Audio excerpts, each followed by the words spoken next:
Hi, I'm Steph from Starfish Social Club. On December 18th, I made an announcement that I was considering moving back to San Antonio and restarting our in-person social groups in January.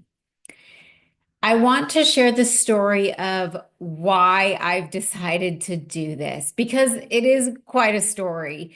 The decision was pretty impulsive, but there were lots of events that led up to the decision, which is the main reason why when I had the idea in my head to just do this now, it all made sense and felt like the right thing to do because of the events that had been leading up to me making this decision.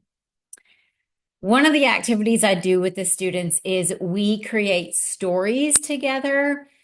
The easiest way is when everybody gets to contribute one sentence at a time. The hardest way is when everybody contributes one word at a time. Regardless of which way we choose, the students almost always start their stories by saying, "Once upon a time." I love that so much. It has a very childish, magical quality to it. And so I'm going to borrow that from them for this story. Once upon a time, Starfish Social Club existed only in San Antonio, Texas. We had social groups and outings and events happening 4 evenings a week. We had kids from 7 to 23, all ability levels, all ages running around together. We had an amazing community in San Antonio, Texas. I, after about 7 years of running Starfish Social Club in San Antonio, really started to feel like I wanted to be able to move. I've lived in Texas since I was 2.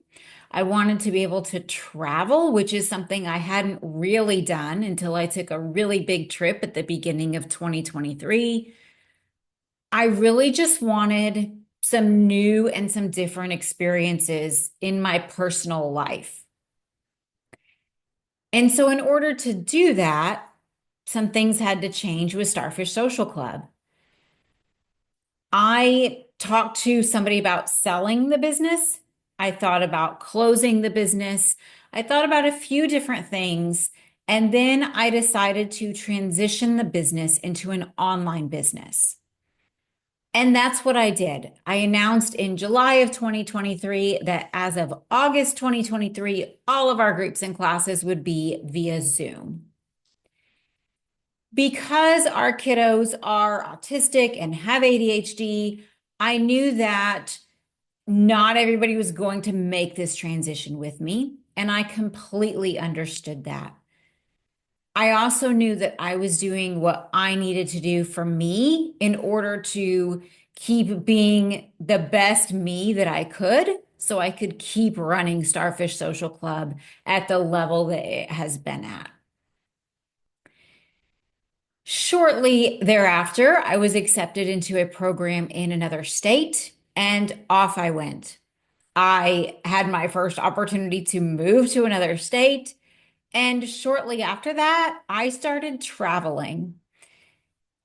I figured out I could take my cat with me. We are kind of obsessed with each other.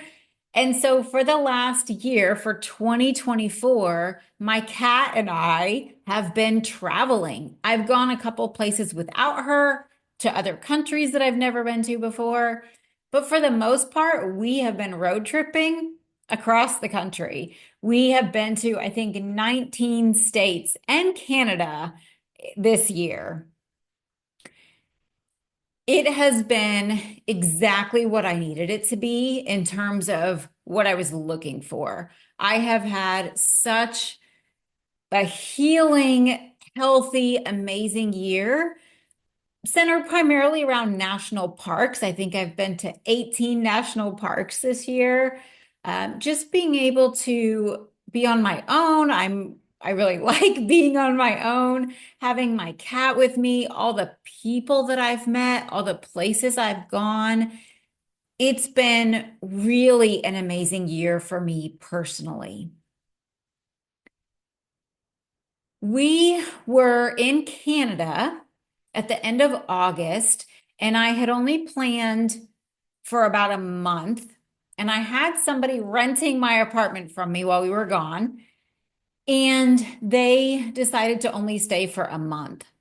And so when she let me know that she was moving out, I thought, okay, do we go back or do we keep adventuring? We're in Canada. I mean, we're about as far away. We were in Calgary. We're about as far away as we're going to get.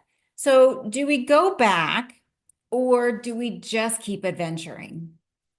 So, we were a month into this was our most recent trip that we took.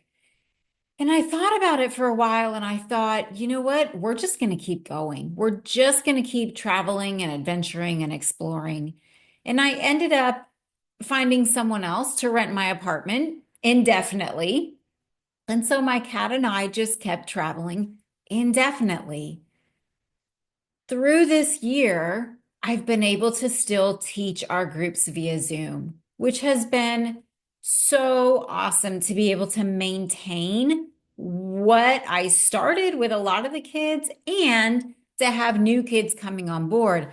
I've now had kids from New Jersey, Boston, California, Florida, Ohio, um, kids from places that I never would have had the chance to support before because everything was in person in San Antonio. So, in addition to all the coolness that has been my personal life, I've also been able to expand and support kids from other places. I even worked one on one with a student in Australia. Very cool things. I had a student in the UK. So, very cool things happening this year. When I made the decision to continue on our adventure in end of August, one of the reasons I made that decision is that I realized I had lived in this new city, in this new state for almost a year at this point, and I realized I didn't have a reason to go back home. I I'm an introvert, but I can be very outgoing. And when I moved to this new city, I went to everything that I could. I was everywhere, meeting people, doing all these things that were part of the program I'm in, not part of the program I'm in. And when I travel, I often have people tell me I'm really approachable, I'm really friendly, I make a lot of connections when I'm traveling. And I found the same was happening in my new city. I was making a lot of connections, I was meeting a lot of people, but I never really met people that became friends. One of the things I teach the students in Starfish is the difference between an acquaintance and a friend. Actually a really big difference. I never really met anybody that became a friend. So even now, I've been here over a year. My emergency contact is not somebody who lives in the city that I live in.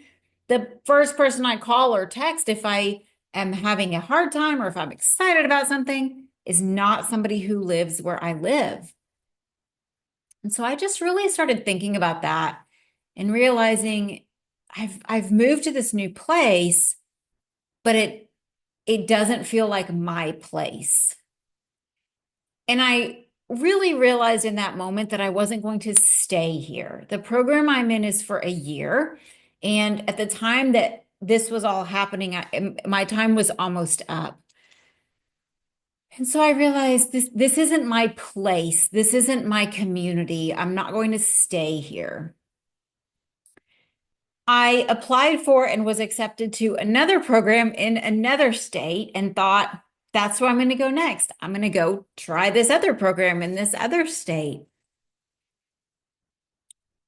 To be very honest, the reason I ultimately decided not to do that is because that other state has actual winter.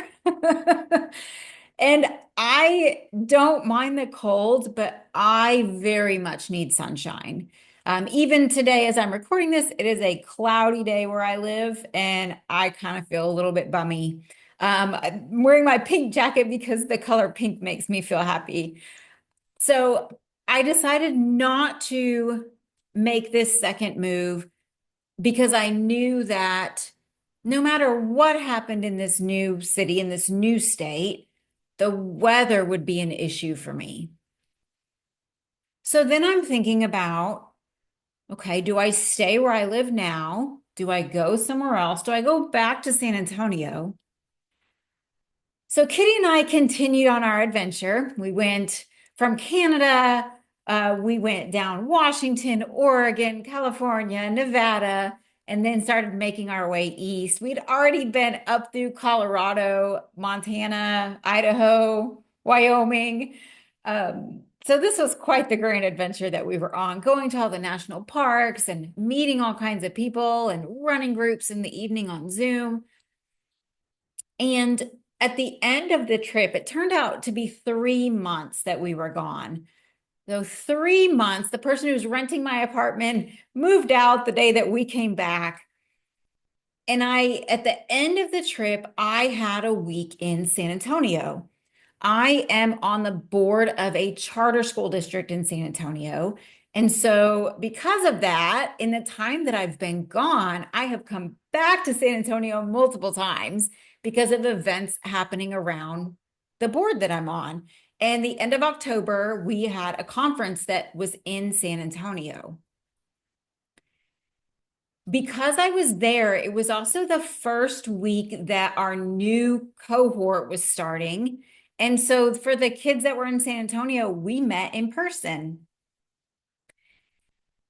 It was only the second time I had been in person with the students in my group since I left.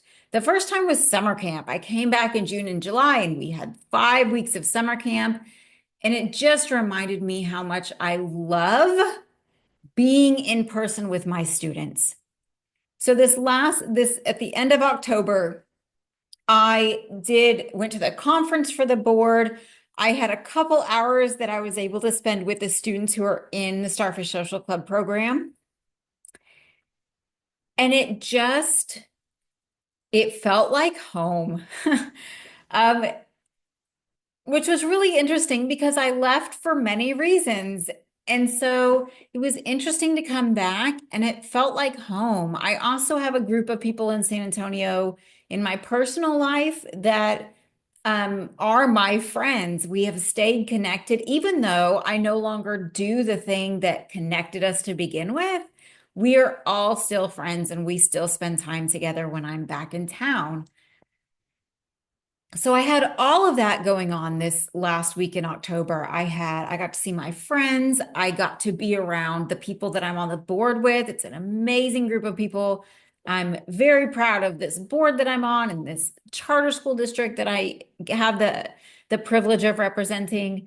And I got to see my students and families in person. And we were on a playground and there was this moment where three of the students, they're all about the same age, they're upper elementary, and pretty different personalities. And they were running around on the playground together. And what I noticed was that each one of them would make a suggestion or kind of offer, like, hey, what if we do this? Hey, we should try this. And they were taking turns doing that. Nobody was dominating the group. Each one of them felt comfortable offering a suggestion, throwing something out there, and then they would do it. They, they, I am really big into rules when it has to do with people's safety and health. If it doesn't, I'm not so big into rules. So there's nobody else on the playground. They were filling their shirts with pebbles, climbing up to the top of the slide and letting all the pebbles go down the slide, which I thought was hilarious. And then they were stopping them at the bottom to see how many pebbles they could fit on the slide. Then they started going down the slide, but even into each other instead of waiting for them to get up and move. which again, I'm supervising. Nobody's getting hurt. There's nobody else on the playground that we're interfering with. Have at it, guys. But it was just watching the three of them and the way that they got along with each other, even though they're so different. And some of the things they were suggesting, some of the things they were pretending were more immature and things that if they were on the playground at their school, either might not be received so well, or they might not have even said because it just wouldn't have had the same effect in a different environment. And I'm noticing this and I'm just thinking about how comfortable and emotionally safe these kids feel to say what they're thinking, to play together, how flexible and adaptable they were being. And then I think about the students that are in the groups on Zoom and how even though we don't see each other in person, some of them have never seen each other in person. We have these relationships. They notice if somebody's not there. They remember things that people talk about. They even, last week was our last week before the holiday break. And one of the things we were doing is everybody got to think of a question to ask the group. We call them a social wondering question, a question that helps you learn more about somebody. So they were supposed to pick one person in the group and ask them a social wondering question. And then when student two responded, student one's task was to add a follow-up question based on what student two had said. So for example, if student one says, what are you going to do over the break? And student two says, I'm probably just hanging out at home. Student one's job is then to think of a follow-up question. But what happened is almost every time student one would ask the question, student two would comment, and then student three would jump into the conversation, or student four would jump into the conversation. And that happened almost every time. And it just made my heart so happy because we're actually not achieving the objective I had set. But it's because they're all so comfortable having conversations with each other and they're genuinely interested in each other, even though some of them have never met. And so it just really,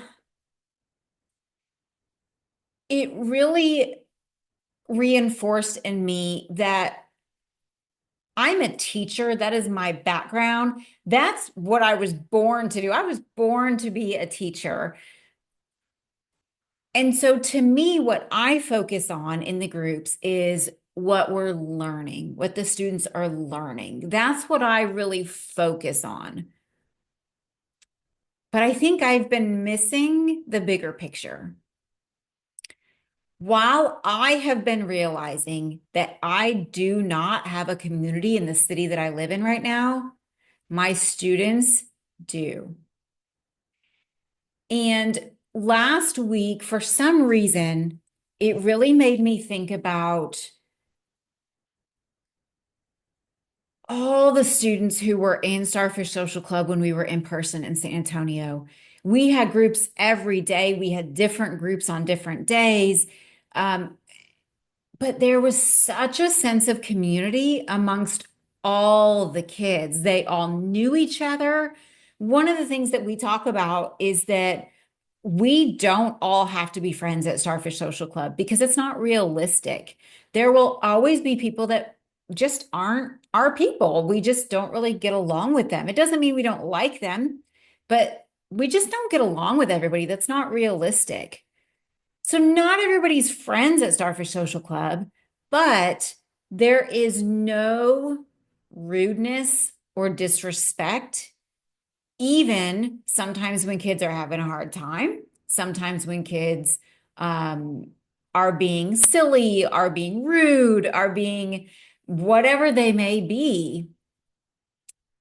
The sense of community among the kids is so strong. One of my favorite things to do used to be to take pictures at the beginning of every module. I always take a lot of pictures, but at the beginning of every module, I would love to go around and take pictures during game time because you could not tell who the kids were that had been there for 5 years and who the kids were that was their first day. You couldn't tell the difference.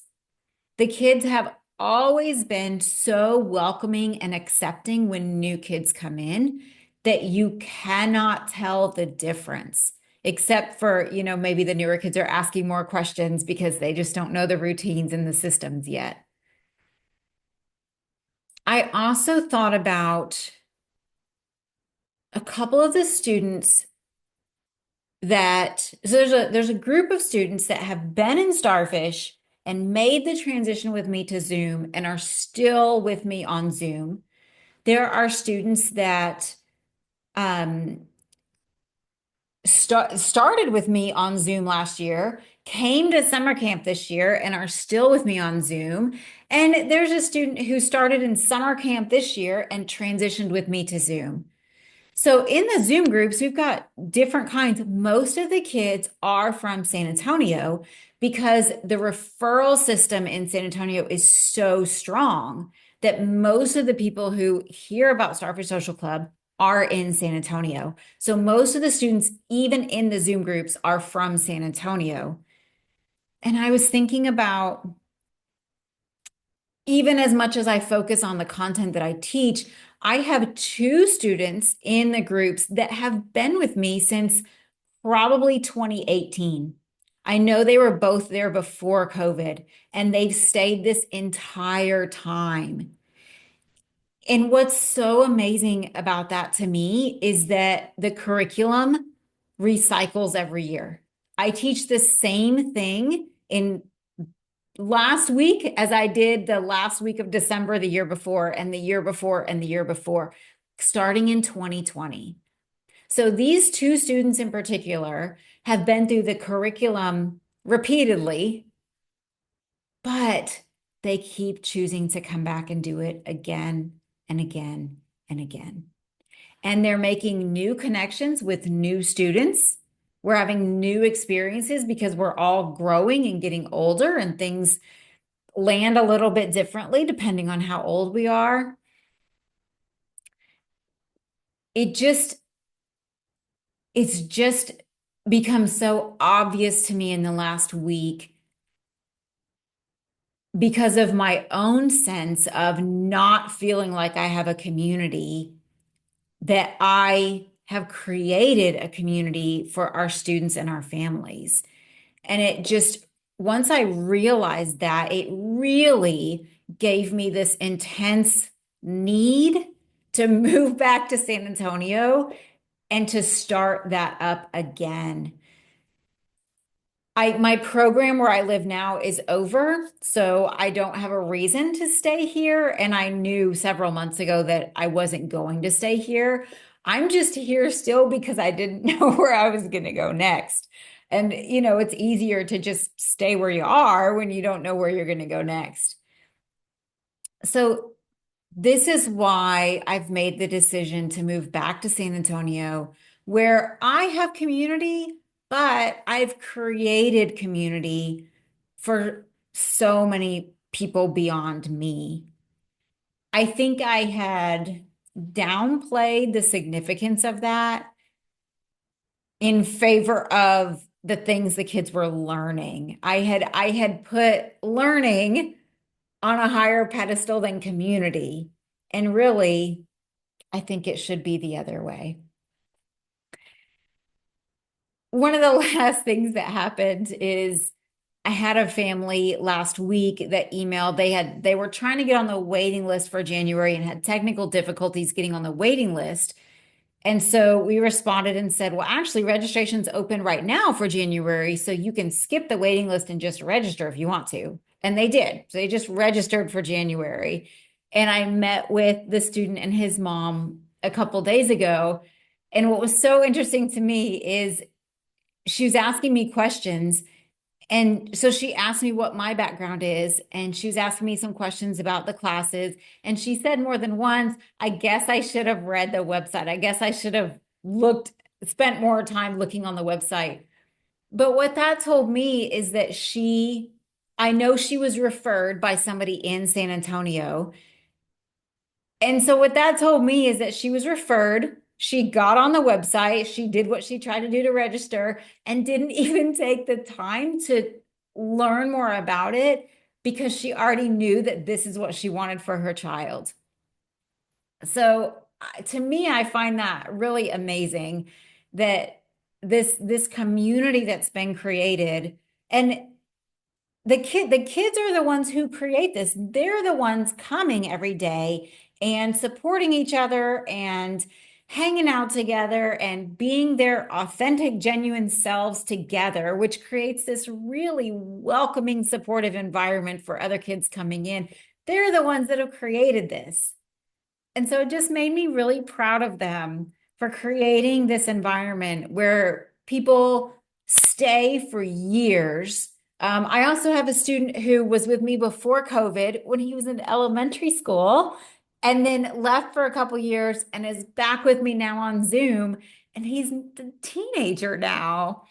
So the kids have created this community where people stay for years and where kids leave and come back and where kids join brand new and where parents jump on and register, not even really knowing what's going on.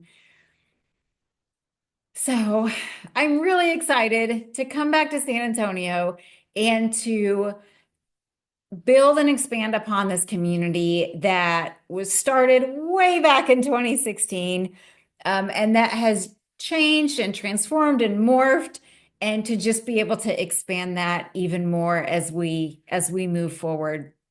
Still have some logistics to figure out for my personal life as far as how to make the move, but I'm committing to coming back to San Antonio in January and starting the next phase of my life and the life of Starfish Social Club. And I would love for anybody and everybody who's interested to come be part of our community at Starfish Social Club. I'll see you there.